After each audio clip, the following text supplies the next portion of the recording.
and gentlemen, and welcome to RLAfterShock episode 12. I'm Switchblade Jay, coming at you live from Bucharest. No, I'm just kidding. I actually flew back last night.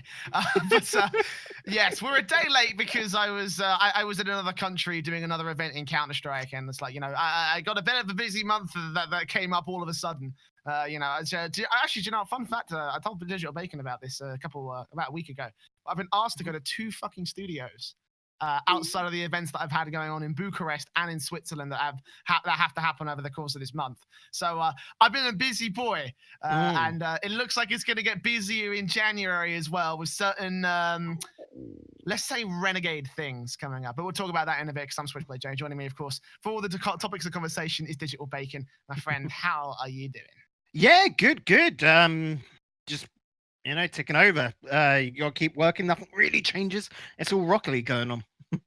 Yeah, all sorts of Rocket League. I missed most of it, so this is where the episode is going to get really fun. So I'm going to catch up on the Gfinity finals today, but Facebook was just not working for me, so thanks for that. Facebook VODs are horrible anyway to start this off. Like, Facebook's fucking horrible. Facebook's fucking terrible. Like, come on. let's One thing though, really happy. The finals for Gfinity had like 5K viewership. At one point was the peak, and I think it averaged at about 3,500 or 4,000, which was a lot better than I expected. Yeah, but the trade-off. I mean, yeah, that is around about what they were getting back when they were on Twitch of the grand finals. But the trade-off, of course, is the fact that also one of the other tournaments we having called the ESL Pro League in Counter-Strike. We had that also go down at the same weekend on Sunday, and I watched that. I had 30,000 viewers for the winning moment. 30,000 viewers for $1 million tournament is fuck all on the grand finals. So, especially when Astralis at the same time. Industry. Well, because you got to remember they won the Intel Grand Slam, weren't it? Yeah. So they actually won like $2 million, something like that. They won $2 million in a single fucking night in one round, and no one was watching. Fantastic. Like, I mean, the event was hype as shit, you know. Like, it doesn't stop you. It doesn't stop you from putting on a good event. But fuck, it just kills all the viewership. Holy shit. Because like the thing that fucking annoys me with Facebook so much is you cannot get rid of the chat bar on the side. Like for the Intel Grand Slam thing, I was watching it from the ESL, whatever, the website for the event, where they just cut that out and you can just have the window. And I was like, this is okay. I don't mind Facebook in that regard. But when you have to watch Gfinity on the Facebook thing, it's nah. Yeah, do not want that. So next season when they go back to Twitch, I'm a happy boy. If they go back to Twitch, we don't actually know what the details of their deal with Facebook is. For ESL especially, they can't go back to Twitch just yet. Pro League is on for the entire of 2019 as well. So I hope that Facebook money did well for them. I really do. I mean, it did for GFin. We all understand why they went with that, but yeah, obviously I don't blame any TO that goes with Facebook on a broadcasting deal. I don't blame anyone who goes for any sort of platform on a broadcasting deal. You gotta make money. To be honest, gotta make money at the end of the day. So let's stop talking about money and where we've been over the past week. Let's talk about the news, because it's been a bit of a slower news week compared to last week. Obviously, shit tons of stories coming out and announcements coming out.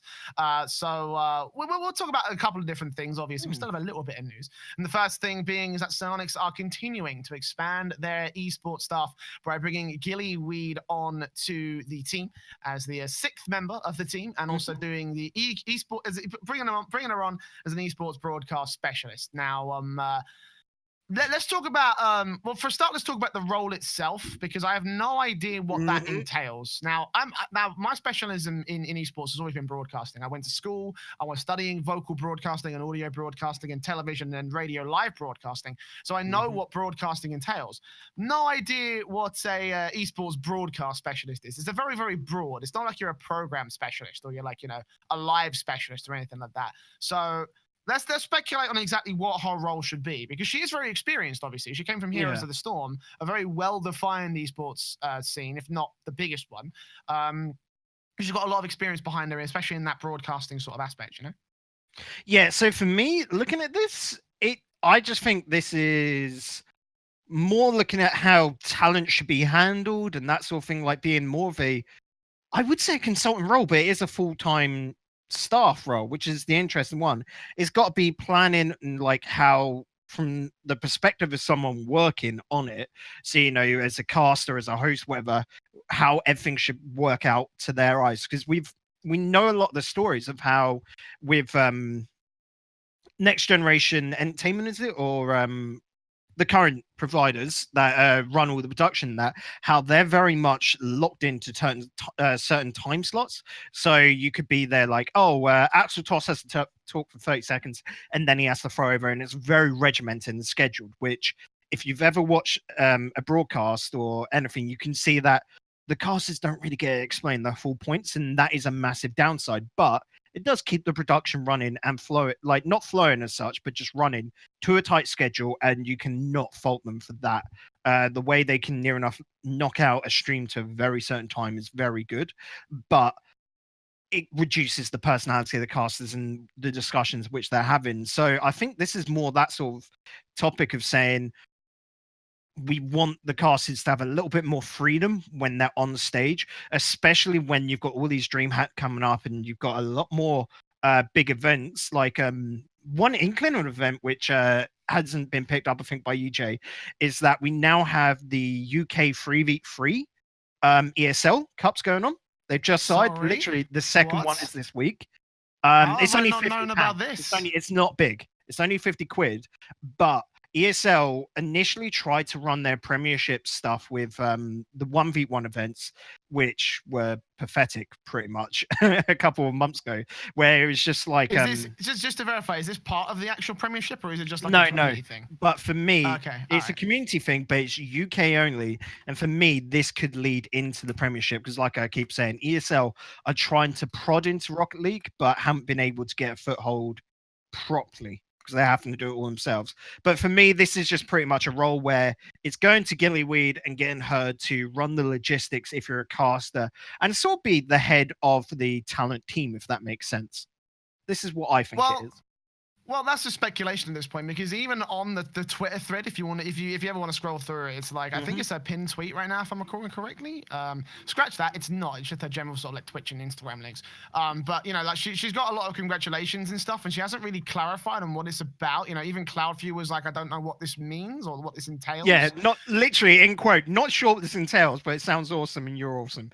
So that should be a great match. To be honest, I just want to echo that sentiment, because like Giddy's fucking awesome. Like she's put a lot of work in. Like, I was very skeptical of the idea, but then again, I'm always skeptical of other casters come from other games to do a specific game. It's why I was skeptical about joining Rocket League in the first place, being inherently from CS:GO. So I always had that skepticism about Giddy and what she'd be able to do. But as a host, she's a class act professional. She always knows what's up. She's always done a lot of her research, and she came on as an analyst for the promotion relegation matches and the LAN, and she killed it. Like she's really a step up of her talent. I don't think anyone. I'm not sure about. I can't speak for other people, but I certainly didn't expect her to do as well as she has. And credit to her for outliving my expectations. She's just done really well. And it all came down to, I can remember speaking to the rival esports lads that are working on RLAfterShock, so Subi, and I'm thinking that, and near enough they were saying on the season 2, where they brought her in as the host, and that she was asking them questions, just basically trying to take in as much information and as much of the community as possible. And they were like, she is possibly the hardest worker on the team, and she's the host. You don't really get that. Hosts don't have to know the intensities of the scene, because that's what your analysts coming onto their desk are all about. But she wants to know as much as the other guys that have been there for 2-3 years more than her. Yeah. And that is a willpower, a sort of working spirit, which I think is pretty much unrivaled, apart from the likes of like Achieves and that, and his big binder of fuck off knowledge, where you get very few people that are that way inclined, and they are brilliant for the scene. Yeah, and I always think that, as you say, a host doesn't need to understand the intricacies of the scene, but I think they always do better when they do. Like, that's the reason why we always praise Machine as one of the best analysts as one of the best hosts in CS:GO, because he knows the intricacies of the scene. And as a result, he's got that sort of like understanding and knowledge that he can gel with the other analysts to figure out how this whole thing's going to go down. Like I was working with Jason Kaplan this weekend at the ESL SEC stuff, and he's sort of like been in and out of different games. And one of the struggles we had to come up with was always like, how are we going to be able to do an analyst segment when we don't really know as much about the teams as perhaps the people who are inherently staff on that sort of thing. So we had to like take like 10 minutes out before we went onto the desk, like sort of discuss things like, is there any sort of factoids we want to go through to bring up stuff on HLTV and things like that. And that's a perfectly legit way of working things through. But when you've got that natural sort of knowledge about the scene, it just flows so well. And Gilly's got that, you know? Yeah, she has completely picked up the role and made it hers. So, like I said, we don't actually know for sure what this job is, but hey, best of luck, and I'm sure she's going to smash it. Absolutely, yeah. Like, you know, that's some great news once again. Expanding that esports team, something we've wanted to see for fucking ages out of Psyonix. So, slowly, steady, right, I can get behind this. I can absolutely get behind this. But something I can't get behind at all is this little tweet that came out from Cheerio last night, or was it the 9th of December? Before. Sorry, the night before on the end of the Gfinity finals. Said, quote, "That was a sad end to my career. Probably won't make it to any more big tournaments, but I'll try to keep up with the kids. I'm getting way too old," which is very confusing because I think Cheerio is 20. He's younger than me, so I'm not sure where he's fucking going with that one. I'm going to quickly look up on Wikipedia, actually. It's not on Wikipedia. It's not on Wikipedia. I thought it was only like 21, 22, as it was, so that's not old at all. Yeah, it's like, you know, that's very old man mentality. But obviously he's saying, looking forward to go to sleep at 6 p.m. tonight. This tweet implies that Cheerio is looking at retirement bacon. Now, it's not officially confirmed by anybody else at the moment. It's speculation. And you suggested when I put this on the show plan that this was all going to be like a spur of the moment sort of, you know, big fucking like just like he's pissed off that he lost out in that fashion. And again, it hasn't come out and clarified this. It's been 2 days since that tweet came out. And we've not had anything other than the fact Wikipedia hasn't updated, the team hasn't changed, the other guys haven't said anything about it as far as my knowledge. So, you know, the question is really what's going on with Cheerio at the moment. So for me, this was again one of the reasons why I've been loving Epsilon, you know, praising them, saying their inconsistency isn't a problem. It's because they're a passion team. This sort of tweet afterwards just shows that, where it meant so much to get through to the finals and him not achieving that. Which you got to remember, he's gone up against Fnatic, who've just been demoted from RLCS, the top level of competition, and Epsilon didn't even make it through to the RLRS. This is a team that is growing, and for him to take this so hard just means to me that it's how much he wants it. The only problem is to literally flip and be in that sort of give up mentality is something I do not like at all. We see it from a lot of bubble players where like, oh, I'm giving up on Rocket League. And then, 2 weeks later, they're signing up for Gfinity and, you know, they're doing all the Renegade Cup stuff. So you're just like, okay, you've got to get rid of that mentality. Because we live in a Rocket League sort of environment at the moment where if you're not in the RLRS or RLCS, you're trash. Like, it don't matter. You're not at the top end competition, which is absolutely bollocks.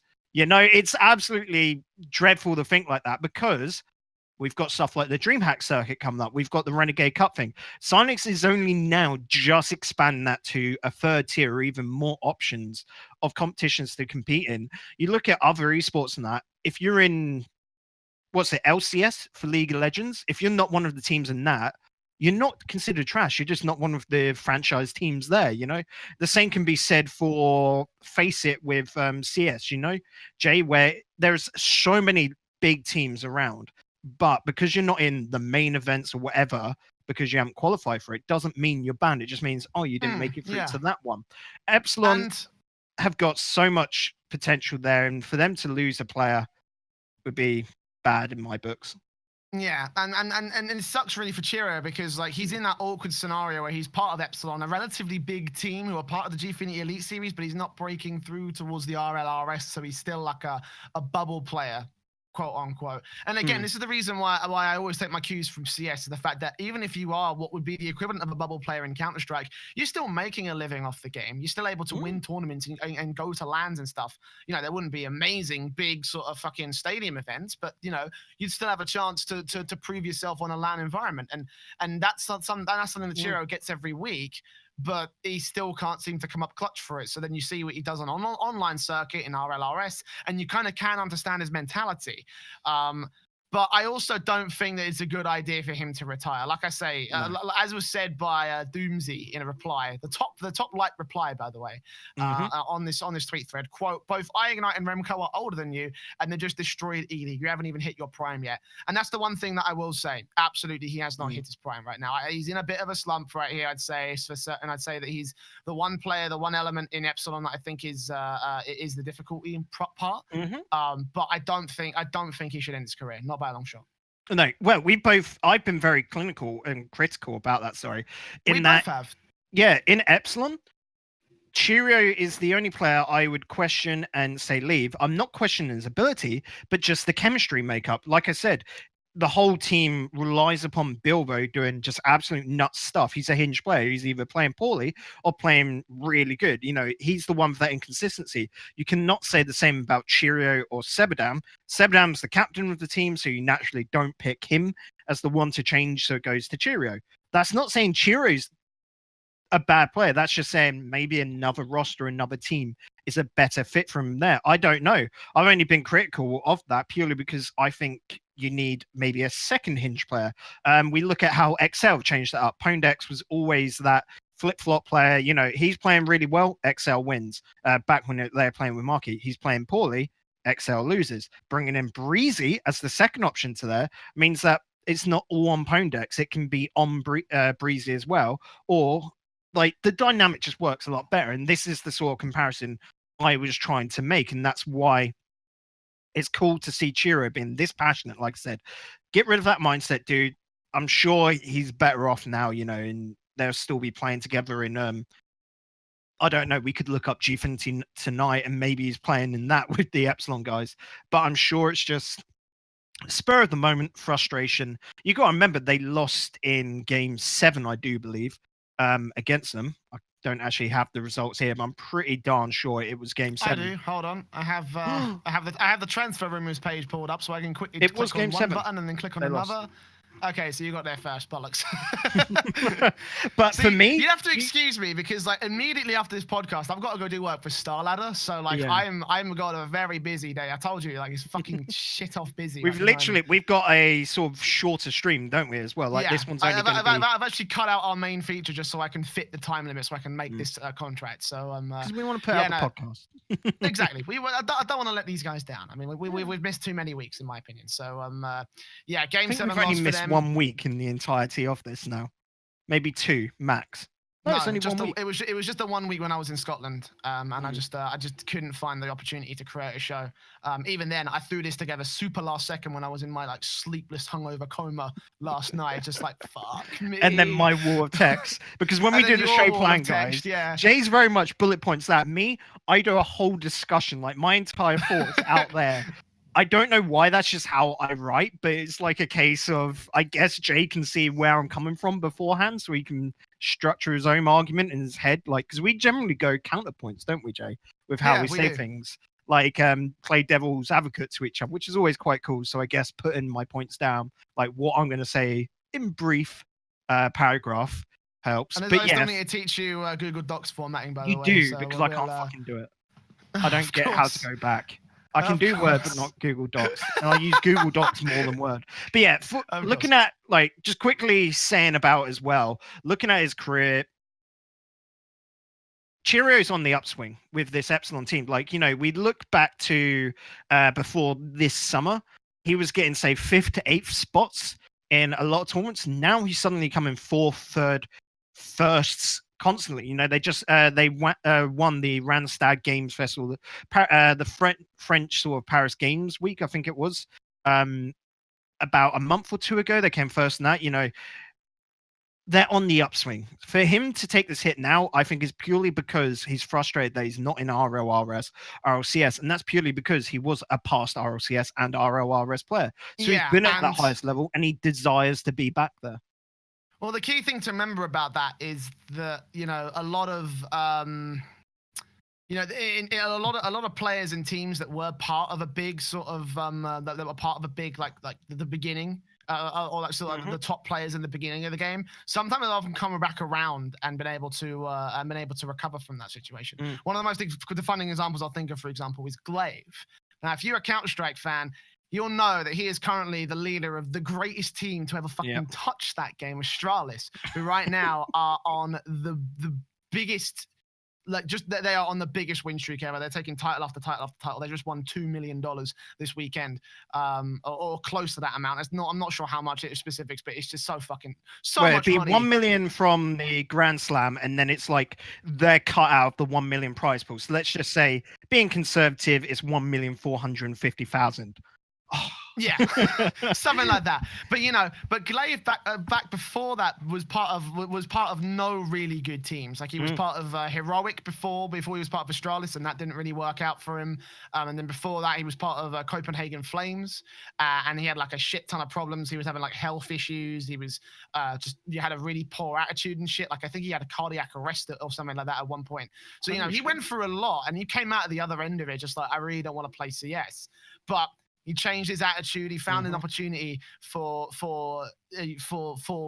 change in Counter-Strike, and now he's the best. He's like the best in-game leader right now. So if he can go through that, Cheerio, I'm going to say to you right now, if he can go through all that bullshit and still come out in the end in 2018 after joining the game in 2013, 5 years it took of development for him to be back at the top. You can fucking do that yourself, my friend. So that's going to be my last final thought on that. Final thoughts from you, Bacon? No, I completely agree, and I think this is by far not the end for Cheerio. Just gotta work on that mentality, but that can be said to so many players. So just keep up, dude. You're doing well. Don't worry. Exactly. Well, that's the end of the news. Obviously, like I said, there is no feature, no mailbox. There's no feature, no mailbag, but of course you can suggest a mailbag if you are a fan of the show. Again, you can check the show notes for the Discord link. If you're watching the live Twitch stream, you can type !Discord to join our nice little small Discord community. And of course, every week we do a set of mailbag questions. Maybe yours will be featured on the show. Maybe we'll talk to you. Maybe we'll talk about whatever you want us to. Near enough all are featured on the show. Just put it that way. Pretty much. I'm saying that just in case we do get massive and we do get shit tons of mailbag requests, and it's just virtually impossible to go through every single one. But maybe we might set up like a Patreon thing about that. Just like donate $1,000 a month, and we'll take whatever question. Isn't that the Richard Lewis thing? And you're just there like, how exactly. are you spending that much money to ask a question? It's not actually 1,000. It's like 100. I'm just saying 1,000 just for shits and giggles. Because like right now, I don't see any way we can make a Patreon and make it 60. I like your little adjustment there for your camera. Because the camera's just being really shitty right now. I actually figured that out by watching the By the Numbers show. Just seeing Thorin occasionally, his camera would just like completely unblur and just do that, and it's like, oh, it's better now. Magic. I can do magic. Right, but yeah, no feature, as I was saying. So let's get into our tournament roundup. There's two main tournaments that we have to talk about: the Neon Dream and the Gfinity Finals. I'll start with the Neon Dream because that was the oldest tournament that went down. Obviously, the first 2 days, of the Corporation Clash, and we can see some of the results in the Leo Corporation, the Leo Enforcer, if I recall correctly. Yep. I call it Corporation because Liquipedia couldn't be bothered to put down Enforcer of their own right. So I don't even know.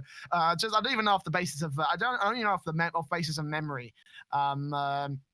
Who the corporations are, but Leo Enforcer, we've got Epsilon, Getafe, Nordavind, and Public Sport at the top 4 of things, and down in the bottom 4, the 4 teams that have actually been already eliminated after week 1.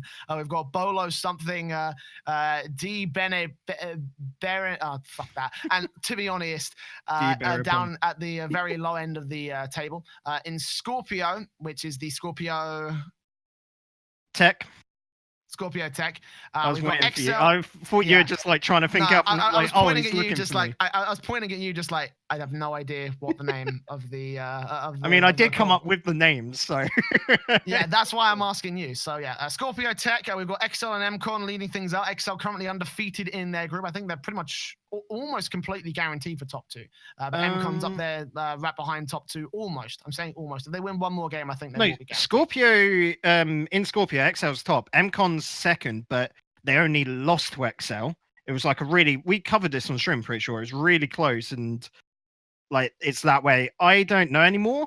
Is third on the same results, but they haven't gone up against XL if I remember correct. Squad PPE, as a little thing, we're currently investigating because apparently there might be a 14-year-old on the roster. to which that breaks the rules, breaks the rule. Like I said, haven't got anything confirmed, but just to let you guys know, because that's what it is. But yeah, well, apparently Lord one of the players is 14, so Lord have mercy on you to try and find another team in the top 32 to take the points. Yeah, because if that happens, then everything goes. And like, if that player's then signed up for the Grand Prix and the Thunderdome, we like made it through, not to the last 8, but like to that state, to the top 32 as we expect. We're gonna have a fucking nightmare dealing with points with Psyonix, but I've been told. And that's why I'm telling you, have fucking fun, mate. It's gonna be great. But yeah, obviously PPE followed up by Schmookly making their grand return. Team Upsla and Reason Gaming and Team Sampi are below those particular squads. Just quickly on note there, Reason and Sampi are both forfeit. They DQ out the league stage. We're going to come on to that in a second, actually. So, okay, I'll leave save that. We'll save that for a minute because I do want to run through all of the results before we get there. Yeah, Gemini in the Starforce Gemini. Currently, Savage and AS Monaco are leading the charge on those two fronts. Probably the expected result, I'd say. But French Rise also putting in third. Also a chance for. Also, I'd say probably expected for them to be up in that top 3. Echo Zulu behind them. Vertex, Ember, Korax, and Colon D follow out the top. The bottom end of the table. Actually, Colon D are already 0-7 because they told us on day 1, oh, well, you can just forfeit for us because fuck it, basically. That was a player didn't have a controller. I can remember that. It's like he left his controller at uni, and it's just like, oh, jeez, buddy. Play BM, mate. Whatever happened to fucking dedication in sport? You break a thumb. It's like, surely you must have like a little brother who's got a controller, or you've got who only has one controller. This is my question. Like, I can, well, not on me, because I've got my things packed, but I've got. You could use, for example, a Wii U controller I've got through there. Xbox 360 controllers, old PS3 controllers. There is always old controllers that work with PC. That's the beauty of playing games on PC, is that anything works with it. So for you to just say, oh, I can't play, I don't have my PS4 controller, go sort it out. Just like, yeah, Tagmat saying, I've got 2 controllers. You always have a backup. Normally it's your one which the stick was starting to get a bit knackered, so you ask for Christmas for a new controller. That is pretty much it for most people, I think, But it's just I can attest to that. I really can attest to that. But yeah, Colon D were in the top 4 for this bracket. We expected them to come, have a good fight for that second place. So for them to just DQ out, it's bad. Well, whatever for them. They're out already. Yeah, screw them. So yeah, for Starforce Gemini, the final group. Sorry, not for Starforce Gemini. Sorry, is it Libra Enforcer? No, that was Starforce Gemini with Colon D in it. Yeah. No, sorry, yeah, but for the final group, it's Leo. Libra Galaxy. Libra Galaxy. We've got Method and Stratus up at the top 2 going forward, pulling in the top 3. Rescue Wells surprisingly down in 4th, but we're going to talk about them in a bit more detail in a moment.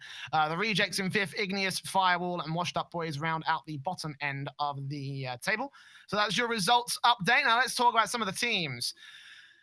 So obviously the big thing, or the big red marker, the red light, if you will, is the fact that Leo have lost half their fucking teams already. Yeah. It's a bit early considering we've only played out through 1 week. But among those teams, I guess you could say that most of them are expected to be in the bottom 4. Bolo is not one of them, in my opinion. No. They had a bit of a hard time, if I recall correctly, and they're also sitting in 4th place on the points table overall, barely hanging on to them. I think they're separated by 50 points to the next team behind them. So the fact that they go out here in the top 32 leaves that there's a bit of a large margin to make up in the next monthly to try and hold on to their spot in the Renegade Cup. So I don't know if you had any matches on stream wherever you got the chance to watch this squad, but yeah, what happened with Bolo? So Bolo, I'm going to say they lost, but by the skin of their teeth. 3-2s were their losses. 3 games, which they lost 3-2, is just horrible. And then, they lost up against good teams. Epsilon, Getafe, and Nordavind. 3 very good teams there. And then their win against Something, actual team name is Something, was a 3-0. So you're just looking at it and going, oh, you guys, if you're just taking down one of those 3 squads, you would still be in contention here because public sport. Admittedly, Bolo haven't been counted with their win. I think is against To Be Honest, which have got a forfeit. So technically, Bolo are on 2 wins, 3 losses right now, but they needed to have got one more win to get through purely because Epsilon, Getafe, and Nordavind had just rocketed ahead, of their wins. Admittedly, Epsilon and Getafe have already been counted with their win forfeits against To Be Honest, but Nordavind haven't. So technically, out of that group, Nordavind are top. It's just because it hasn't been recorded on Liquipedia yet, and that's where we're getting our images from. Because Liquipedia is fucking awesome. We just have to say big props again, like always, to the lads that are running. Big props for us not having to hire a full-time graphic designer to design all these assets. Because fuck, I'd be broke. Just screen cap, yeah. Exactly. I'd be Andy. I love you, but holy shit, I can't afford you every week. I just can't do it. But yeah, no. This one was one of the tougher groups overall. And again, I kind of want to focus back in on Bolo to see that they've kind of dropped out a bit prematurely, in my opinion. Again, I'm kind of worried about their state in the rest of the Renegade Cup and their state for the next monthly as well. Like I said, they're only 50 points ahead of the 5th place team. So if they don't make it into the next qualifying stage, there's a chance they could drop out of the top 12 entirely. So for me, looking at Bolo here, the way we're doing points in the Corporation Clash is that everyone that finished 8th in their group gets the same as those that get 8th in their group. Within reason here, because we're going to be going to Psyonix going, these teams that have come 8th in their group or will be equal as 29th to 32nd, they all get the same amount of points. Is this fair with Psyonix? Because if you just DQ out, then you're getting points and you haven't had to do anything. So we'll have to talk this with them because naturally that's something you do afterwards. Because every place matters in this. If say, To Be Honest, which they should be looking at this mindset, by the way, come back next week and they go, okay, if we win these next 3 games, we can snag 5th place and get more points towards the Renegade Cup. This is why some of the teams, like I think Colon D, where they've said no, DQ us from this week and next, is so narrow-sighted for that regard because the points will matter when it comes around. Because how many teams is it that go to the Renegade Cup finals? Is it top 8 or is it top 16? Trying to remember. I think it's top 12 actually. 4 winners and top. And then a 12 join them as a 16 man. So every point matters, essentially. Every place matters. And again, if you're just going to say, I'm dropping out, take me out of the entire tournament, you're being narrow-sighted, and you really need to check your mindset in Rocket League, in tournament, in competitions, that is, because you should really be reading the rules for starters, making sure that you've got subs there, as we always keep going on about. But then secondly, just knowing that it's all on this point system and where a lot of teams have, I would say, fucked up on this points basis, it's all still up for grabs. So even with Bolo, like you're saying, where they're currently 5th, right?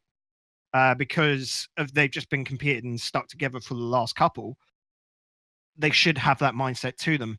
My only problem is that I think we saw in Liquipedia as well that Bolo have split or something like that. Yeah, I swear. Let me have a little look. Oh shit! Yeah, December 6th, Bolo disbands. So after last week, after last Thursday, they are giving up, thinking again that they're not going to be playing together for this week. So they'll probably DQ out this week, and they're going to get a new team together. Again, I don't get it. It's funny. It's quite funny actually because fucking. The whole point of the Renegade Cup system was to make sure that teams didn't split up or they didn't change out that they stuck together so that way they'd forfeit their points otherwise. Fuck me, guys. Oh my god. But right, what we're going to do is make a tournament format which hard forces teams to stick together. And the Rocket League community have just literally gone, hold my beer. Fuck that. We'll see about that, Psyonix. You trying to make tournaments to help us? No fucking way. Not in my community. And yeah, they just... where's the dumb? I will always say this. We literally need just exclamation mark bacon and Twitch. Players are dumb. That is it. I can't even dispute it. I can't even dispute it. Like it's not even funny. But yeah, that's enough about Bolo, since apparently they're not going to be in the fucking tournament anymore, or in the rest of Rocket League anymore. So fucking what's the fucking point? Let's move on to talking about Reason Gaming, because they I don't think it's Bacon, by the way. I think it's Quote One or something like that. Quote One. Let me quote with a space with the one. Might have to be Quote Space One. Yeah. Quote Space One. I don't know. We have a quotes command set up. You have a look on Moobot. But for now, let's talk about Reason Gaming. Even have access to Moobot, I think. Oh fuck! So I still haven't got a Twitch permission set up. I'm terrible with it, but fuck it. Right, Reason Gaming. Let's talk about them. Because they had a bit of a shit situation ahead of them. Oh, we do have a switch. Oh, so we need to actually add the bacon command. So my bad.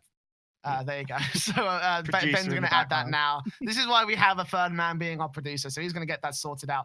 But yeah, let's get a bacon command in there. But yeah, so Reason Gaming, they fucked up this week because they did not have a sub and they forfeit all of their week 1 matches. They are 0-4.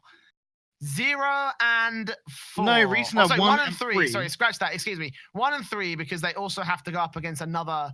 They have to go up against another team who also forfeit. And because they're the higher seed, they get the win because that's how tournaments work. It's such a cheap win, but Reason, their roster, which I'm hoping do stick together, because we saw again with Gfinity this weekend, they play very well. I'm hoping they do stick together because the potential's there. But sorry, my dad's just literally walked through the door. I just heard him just shout, "I brought the dog back." Really weird. But they're a team which I'm hoping... That is the beauty of your mic, by the way, because I didn't catch fucking any of that, so it's great. I did, and it was really distracting. But they're a team, like I said earlier, I just hope will go on, take this week, and go 4 wins, 3 losses, which means they probably won't go to the next round, but those points will stack up, because they're one of these teams which we expect to go through on points, aren't they? Yeah, we do. But like, fuck, they definitely should have had this. Again, it's the same thing we talked about in the past, that Excel died for this. Excel died for this. Like, you should have this shit under fucking wraps. If I recall correctly as well, Reason Gaming also lost out on their points. Let me just check the points leaderboard as well, really quickly. Because several teams have lost their points because they didn't have subs signed up. And then when they added them, that changed the roster, so therefore they weren't allowed their points anymore. We did go to Psyonix about this, and if three of the players remain, you're just adding a sub. Can we not just keep the points? And they're like, but it's worded that way, so you've got to stick with it. And it's like, we get that. Okay, that's fair enough, because you could just say, but we played with the sub the whole of the Thunderdome, so technically he's now main roster, and it's just basically them covering their backs on that regard, which is understandable, isn't it, really? Yeah, and for Reason Gaming, this kind of sucks for them because they're not even in the top 12. They're 14th place with the 2,500 points, with the 2,500. I was going to say 2,500. Yeah, it is 2,500. Wasn't that because they weren't in the Grand Prix though? Yeah, they weren't in the Grand Prix. They just have the points that they had from the Thunderdome, because even Reason Gaming weren't even a team back then. So they've only got the points from last month. They might get a point in this month, but with everybody else also gaining points as well, it means that they're not going to have the best of advantages going in. Yeah, like this is not a good sign. This is not a good sign right now for Reason Gaming, because I think that they could have afforded to really go very far in this tournament. If they did, then that would have been fantastic. But just not to be. Where are you seeing all these points, by the way? Because there's a points leaderboard on the finals page for the Europe Renegade Cup. I think I remember seeing this. Let me link it to you. Hold on. Oh, you babe. Yeah. I found it. Don't worry. There we go. I'm a clever boy. I can find my own stuff. Like, actually, this is a great point. So Bolo are actually 4th right now, right? When they're not 5th, they're 4th.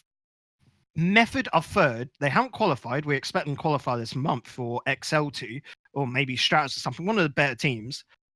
But their jump, because they came just looking at the numbers there, trying to figure it out. 4th and 5th, respectively, they're 3rd and ahead by about 2,150 points. That's specifically not about, but that is purely what you get for sticking together. These other squads that aren't, like in 5th place is French Fries, who only were together for November, are 5th because they came runners up then.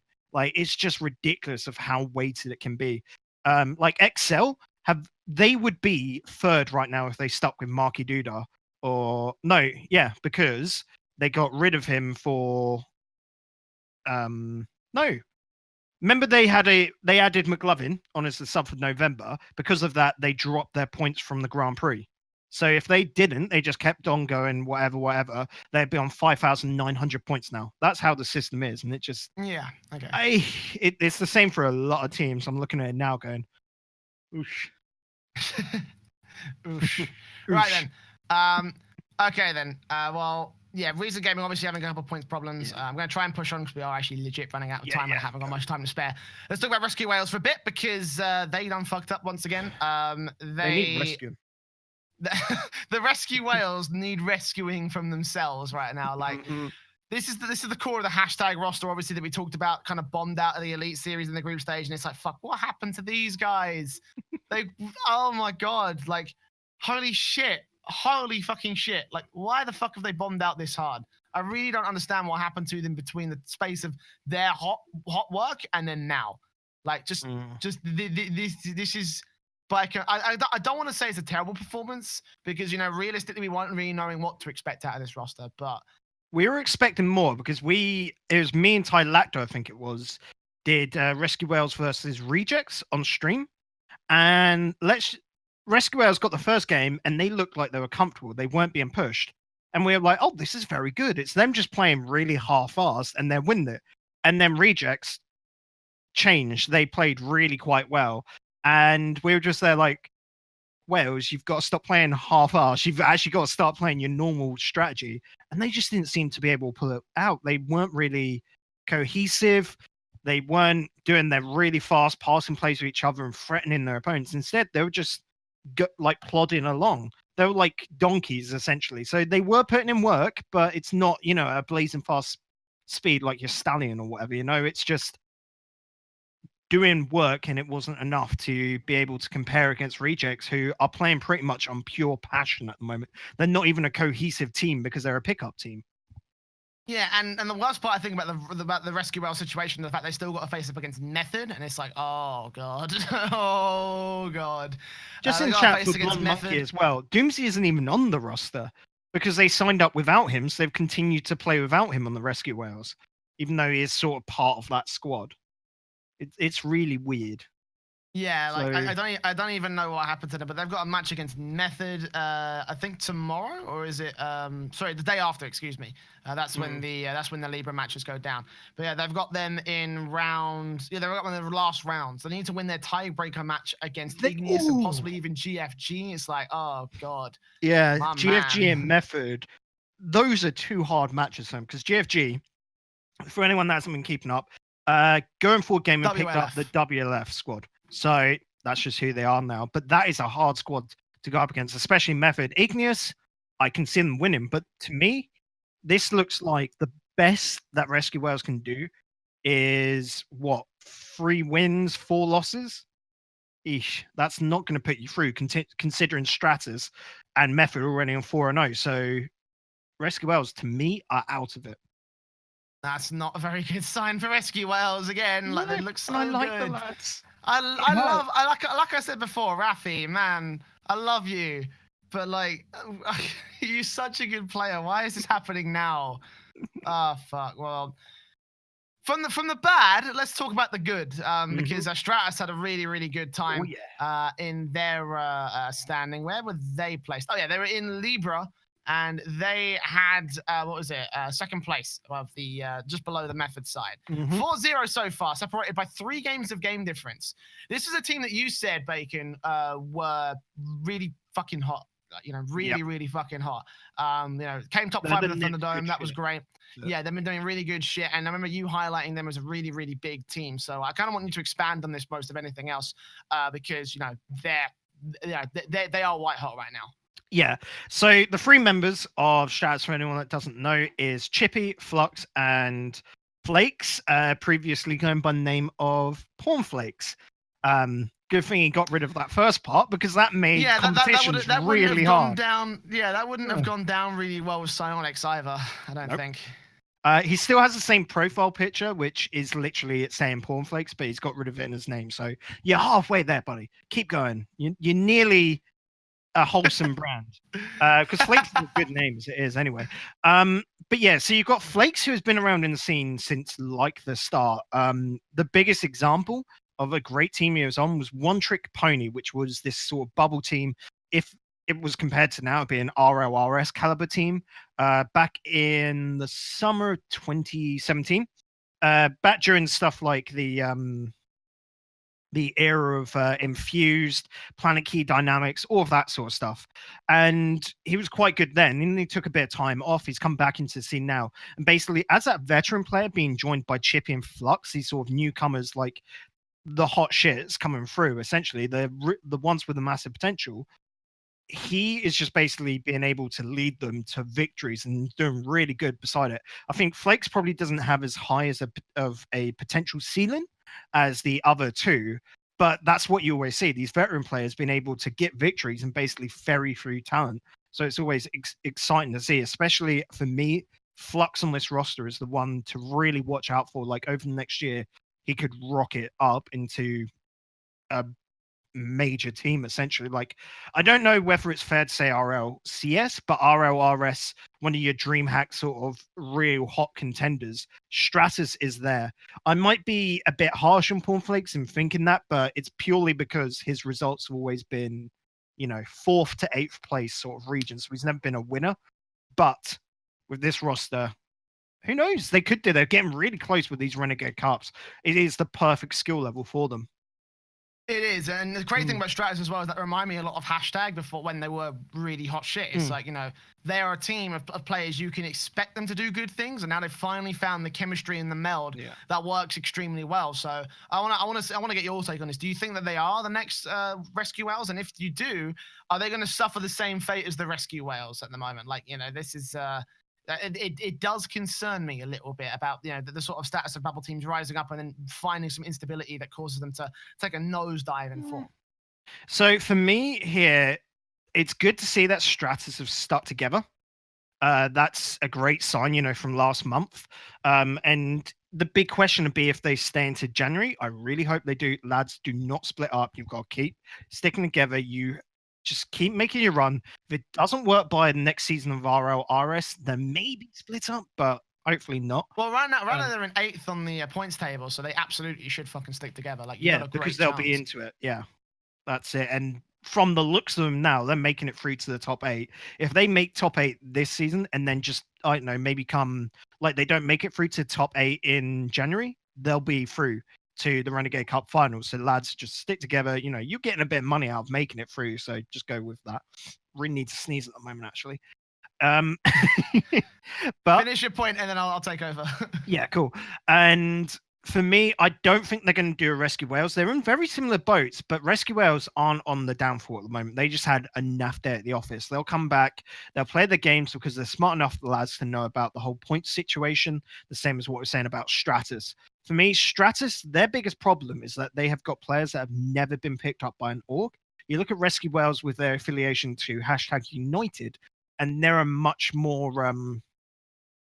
promising team for an org that's coming into Rocket League to pick up. I'm talking your smaller orgs, like if we're thinking on a UK front, your Barrage Gaming or something like that, Jay, if that makes any sense. It'd be great if Barrage came back to the Rocket League. I would love man. It. Like I love Jeff. Like Jeff's fantastic. I actually could see, well, Barrage have picked up teams for like one-off for LANs, and that with Insomnia in that. So this is the sort of team that I'm saying which Barrage would pick up. At the moment. Well, I'm hoping they're looking to get this socio sponsorship. So if they get that extra funding, that might lead. They're going to be able to invest in a battle royale team, and then hopefully that might get them some funding to go back and maybe invest into other esports as well. That would be really, really fun, like a return to Rocket League. Like shit, they might even be able to buy one of the lower end packages for the franchise spots in Gfinity, and it's like shit, you got a new contender. That'd be amazing for them to pick up Stratus. Awesome, actually. But, that's all like a world of speculation and shit. That's completely unwarranted. But Jeff, make sure you come back to Rocket League at some point. But my point is just basically going on is that looking at this Stratus side, you've got Flakes, who is Dutch, Chippy and Flux are English. Now, having 2 English players on the same roster, this is what I'm saying about little lands like Little Lands, Insomnia, and Epic Land. Getting that sort of for your branding hopefully should mean that they're going to be able to pick up at least orgs for that. It might be a little bit harder to get Flakes across if it's, Barrage just doing it for one-offs, but they can always pick up a sub for that tournament, whatever have you. But this is a team that have got so much potential, so much character about them on the pitch that they've just got to near enough enter as many tournaments as possible. And hopefully things should go up from there, Indeed. Well, let's see how the future holds out for them. They have got a bit of a task in round 6, which is coming up again on Thursday, where they've got Method to face up against. That might decide who takes top 1 or top 2. That might even throw Method's stability a little bit out of whack, but we'll find out, of course, how that goes out. Make sure you tune in to watch those matches. But finally, we're going to talk about Group Gemini, because they've got a bit of a fight for second as well between Savage, AS Monaco, and the French Fries. And you say this could end up being a really, really interesting Team battle. Echo Zulu, actually. And Team Echo Zulu. So I almost forgot about them. Do you know what it is? It's because of the red names. It's the red names. So whenever I see a red name and a logo, I'm just like, this is probably some guy who just fucking stuck their own logo on the page. But no, like Echo Zulu as well. This could end up being a really, really fun fight. But to break it down in more detail for me, man, like, what do you think about? For starters, who do you expect to come out, and who do you expect to be a dark horse in the top 2? So for me, Savage, I'm expecting to go 7-0. They're just that tier above the others.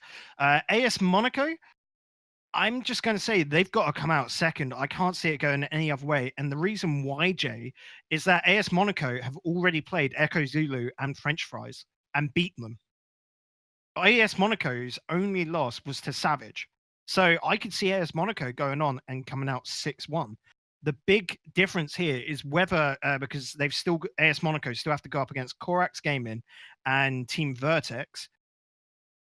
Team Vertex could cause the upset, but I can't see it from Corax Gaming personally, because they're just not of that tier. Corax Gaming, for anyone that wasn't looking at the qualifying stages, got through because every other team in their little bubble, so I think it's 5 other teams DQ'd on the day, which is nuts. And this was one of the things that really pissed us off. It's almost like they pulled a colon D, yeah. That was pretty much it. They got through, I wouldn't say by luck, but they're a team of good caliber. You look at the results, they're fairly good. 7 games won, 12 games lost. That's not a bad result, realistically, for them there. Admittedly, 3 of those wins would have come from the forfeit win, so it's really 4 games won, 12 lost. Okay, that's not as bright and shiny as I would have hoped to be saying at this point, but they took a game of Vertex. They took a game of French Fries. We know how good French Fries are. And took 2 games off Echo Zulu. So it's not so bad for them, really. When we look at this, Corax Gaming is just of the caliber. They would have probably made it through and got an 8th spot anyway, looking at their skill. But for me, it comes down to French Fries having to pull off something amazing here, because if you think about French Fries, we've already seen them get to the finals of last month. French Fries still have Echo Zulu to take on and Vertex, if I'm correct. And do they have Savage? I'm trying to think in my head. Yeah. So they've got Savage, last match, Vertex, and Echo Zulu. So I mean, we're definitely going to be streaming French Fries versus Savage. I'm just going to say you have to. If we miss that, we're fucking fools. But Vertex should be a win. Echo Zulu, I would expect to win. If they can beat Savage, then they'll steal the spot away from AS Monaco. That's how it works. Because it'll be basically, it's a 3-horse race between Savage, AS Monaco, and French Fries. Because if French Fries beat Savage, they take that second spot away. Savage, like I said, are pretty much safe at this point. Their games are against 2 relatively okay teams. Like, they're going up against Echo Zulu and French Fries, so they're hard games, but the upset could happen there. We've seen it before. We'll see whether it does. Obviously, again, it's going to be a bit of a fight for second, as you mentioned down in the show notes. So let's see whether they'll be able to find it. Again, you can make sure you tune in to those matches, which are coming up tomorrow. from the Gemini group. So again, make sure you tune into that on twitch.tv/rewindrl to keep up with all of the Renegade Cup action. And of course, make sure you follow the Twitch and subscribe to the podcast on Spotify, Google Podcasts, and iTunes. Now available on iTunes as the newest platform out of many. We're still working on some of the all other smaller platforms as well. So if you are a bit more of a niche sort of hipster dude, then don't worry, I'm working on getting you something sorted out. But yeah, let's talk about Gfinity Elite Series then. Moving on from the Renegade Cup, because this is the big motherfucker of the week. This is the baller, right? So obviously this week was completely different from every other week. It's the complete championship playoff bracket played out over the course of one whole day, Bacon. You were not there because you were covering TCS relegations. But I'm just want to ask you, did you get a chance? You did get a chance to watch? I missed one game, which was the Epsilon Envy game, if I remember, but I did rewind that and watch it back, and that was pretty much it. Like, I got to watch quite a bit of it, so it was good. Well, that's really sick. So that means we've actually got some experience, because I didn't watch any of this. We're not talking out of our ass. I was busy by the time I finished my shift in Bucharest. I was Oh yeah, no, I missed the entire thing. So like, and immediately after that, it was from Bucharest straight to the after party where I was drinking on an empty stomach, and the next day I was completely hungover. So I couldn't fucking watch the VODs. I was not in a physical state of mind to watch the VODs and take notes. Like it just didn't happen. So let's talk about the results really quickly. Obviously, the first match that went down was Nordivin versus Reason Gaming. That was a 4-1 victory for Reason Gaming, with only Nordivin taking a 3-1 victory during game 3. Epsilon took on Envious, and Envious almost took them over on game 7, but in the end it was all to the favor of Epsilon as they managed to make up top 4 and move on to face off against Fnatic. But meanwhile, on the other side, Method beat Reason in reverse sweep fashion. Fucking hell, that's insane. That is ridiculous. A full reverse sweep from Method. I didn't even think there would be a point where Reason would be on match point for that matchup, but we'll talk more about that in a couple of moments' time, because we have got Reason down as one of the big teams that shit. Fnatic also beat out the Epsilon squad by going also 4-3. One of 3 7-game series we had during the playoff bracket, and they went on to the grand finals to face up against Method, who ended up beating them 4-2. So Method are going to claim the season 4 championship. We were saying this during the course of the entire season. We were like, right, Method are doing well, doing as expected. We didn't really mention them too much on the podcast. It was just like, fuck, they're doing well. You know, I mean, the pickup of Cassio. You expected them to win. That was it. Yeah, we expected them to win, and Cassio. Cassio in particular was one of the players that I really, really hyped up. So I know you're watching the VODs. Was he doing well for Method? Were they relying on him, or was it all the Burrito B and Rich Ronde show?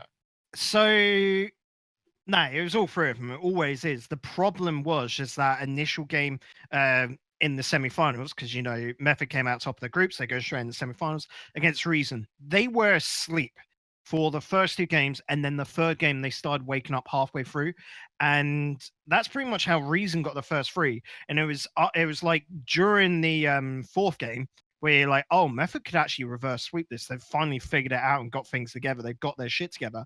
And then, you know, after that point, 3-1, 4-1, 3-0. Method just were not prepared going into the day. Probably a bit overconfident. You know, if we're saying as spectators, oh, Method have got this, then maybe them as players are coming in going, oh, we don't have to work too hard, we should have this, you know, a bit thinking they're above the caliber. Because you look at the rest of the teams, apart from Fnatic, you would put Method down for beating every single one of those games, and even then I would say Method easily above Fnatic, just with how the current climate is of Rocket League. But it's pretty good. For me, the contrast is to look at Reason in that series and go, Reason were turned on to this day. They played outstanding.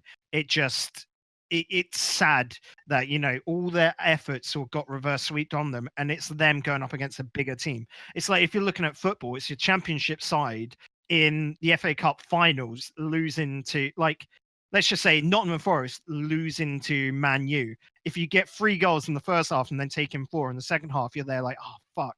But you did pretty darn well. Be proud of yourselves. Reason, I want you to stick together. Do not drop out now. Like, I can see it happening, Jay, and I'm sad.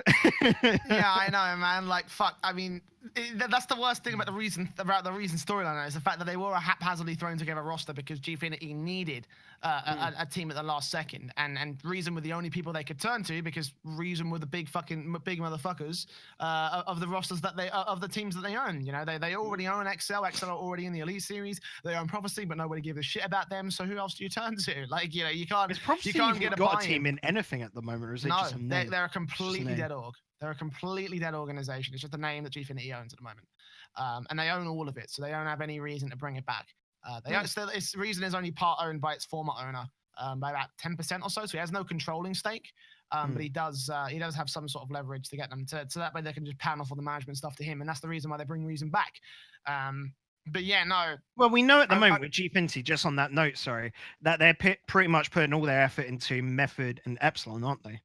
That's just how it is. They're the two brands which they put their money in building up.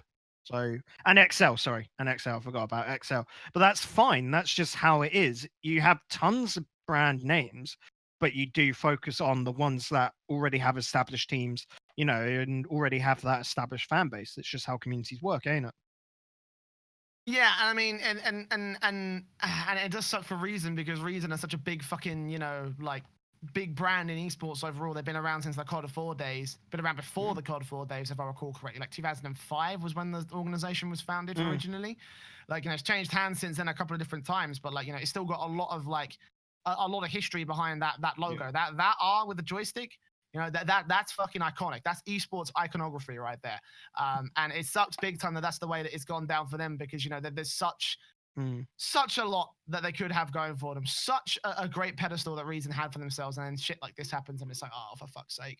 And I really, really want Reason to stick together because they do have a lot of potential. You know, we were talking a lot how Chacaron, a couple of weeks ago, how Chacaron could potentially transition to a coach role. To be honest, I think he's led this team relatively well and he's led Reason to really, really good places. Even though there were some points where we didn't have the most amount of faith, where we were like, maybe it might not work out maybe it might not work out in the way that we wanted it to, in the way that it could have gone down.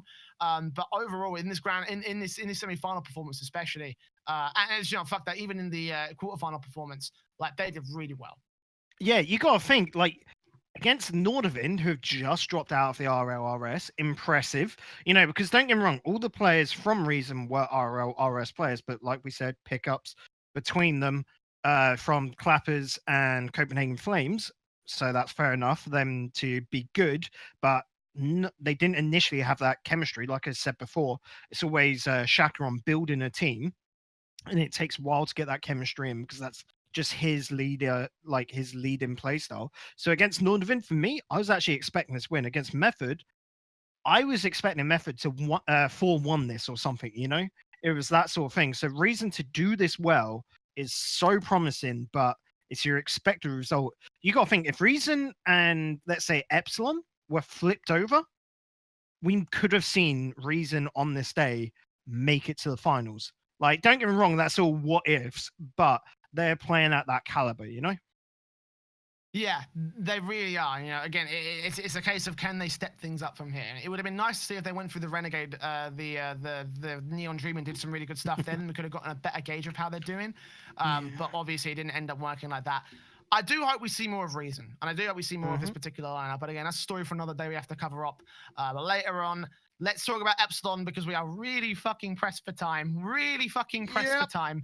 So close but no cigar is the comment you put down on here. And again, we talked about how the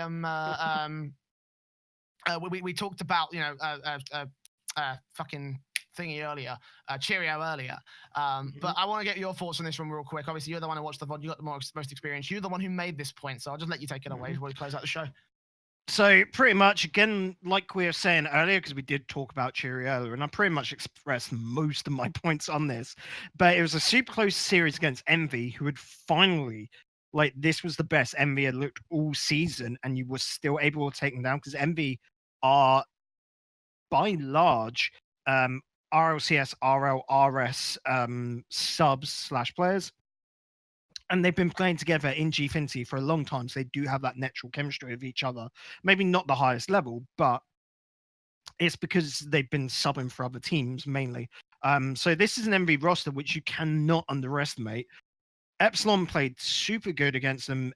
Envy played very well themselves, and so it's a super close game 7, but they won it out. Going into the next match against Fnatic, Epsilon were on par with Fnatic. It was just that one last game, the game 7, which Fnatic suddenly got away with everything. And it was a couple of bumps here and there, whatever. Fnatic come out 5-2 in the end. But you got to think, if you're Epsilon looking at this, Fnatic have just been demoted from RLCS. So for me, Fnatic are actually a borderline team between the two. They're sort of roughly in between. I'd put them on the same caliber as Method, Team Secret. You know, it's that sort of level of they could be an RLCS, they could be an RLRS.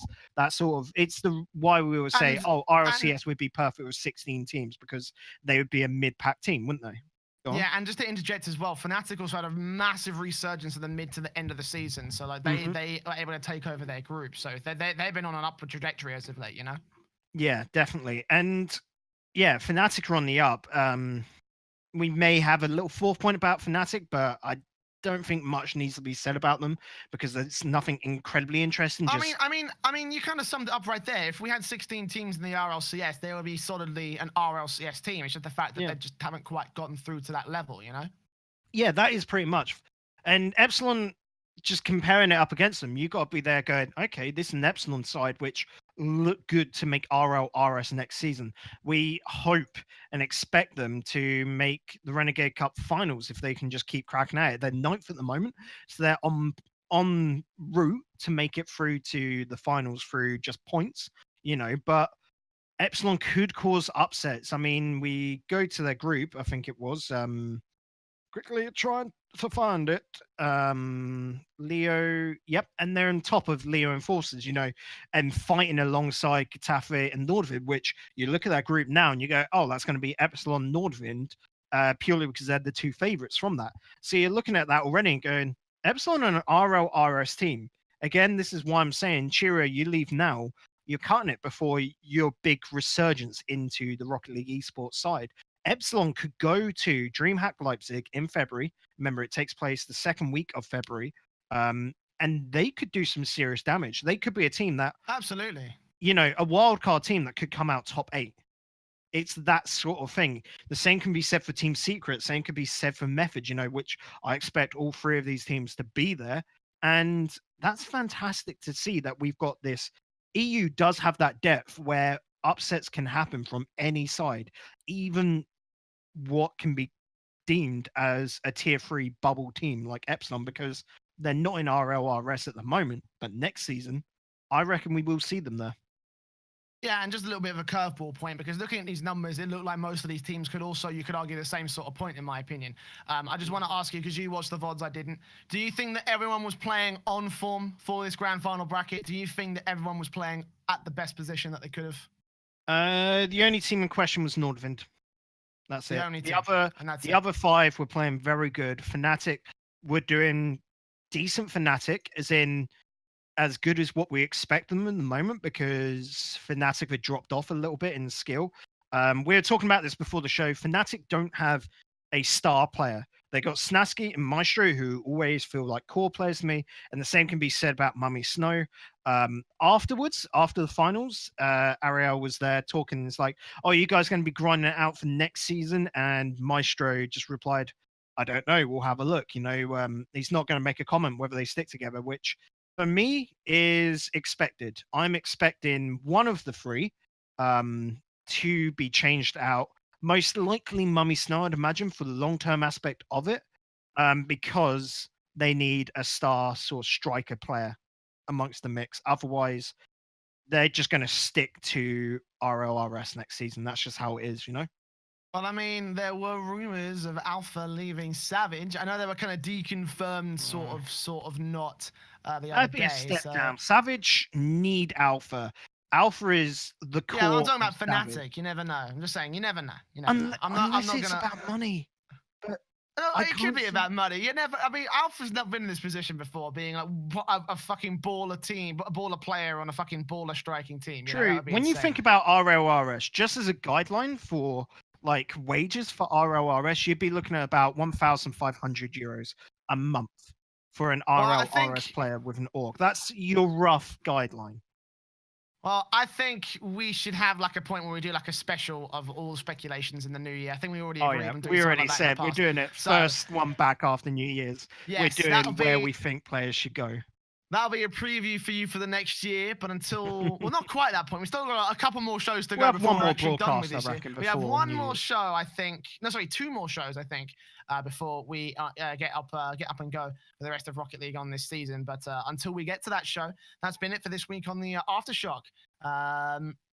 Yeah, been a fun one again. Obviously, a couple of we're getting to the end of the year, so we're kind of slowing things down. Expect the shows to get a little bit shorter as a result. But we do have like a big thing planned for the end of the year, the final show of the year. So make sure you follow the Twitch channel and follow the Twitter at RLAfterShock, and make sure you subscribe to the podcast on Spotify, iTunes, and Google Podcasts. And I think like 6 or 5 other platforms where you're available. Of course, anchor.fm/RLAftershock. Yeah, way too fucking many. But anchor.fm/RLAftershock for all the local listings and your preferred listening preference. Bacon, any final words, any final thoughts for the for the show? Only my final thought is, and I've been thinking this over the last week, with the inclusion of the McLaren into Rocket League, what is going to be the next like solid car? Because all the ones before had been What's going to be the next car meta? What is going to be the next like sponsored car? I'm just going to say, if you're like a British lad like us, a Ford Focus, could you imagine that would just be so funny, like a tricked out Ford Focus? Or like, oh, you could get like a pickup truck like the Ford Raptor or something like that. That'd be pretty cool. Or like, you know, a proper Mercedes-Benz or an F1 car. Like the Renault Vitality, and why not the Renault F1 or the Red Bull? You could definitely see them wanting to do sponsorship deals with Rocket League. So can we get that going? Good, well be. We'll find out. Anyway, that's going to be it from us here. Once again, we'll see you back here, hopefully same time next week, depending on how our flights for Switzerland go, because, of course, me and Megan are going to be in Switzerland for TCS LAN, so it's going to be quite fun. We come back Monday morning, so maybe it might be a Tuesday stream next week. But maybe we'll have to throw one together before we leave. But either way, fuck it. We'll see you next week, and stay tuned for. See you. Fuck it. I don't even know how to do the outro anymore. We'll see you next week for even more of the Aftershock.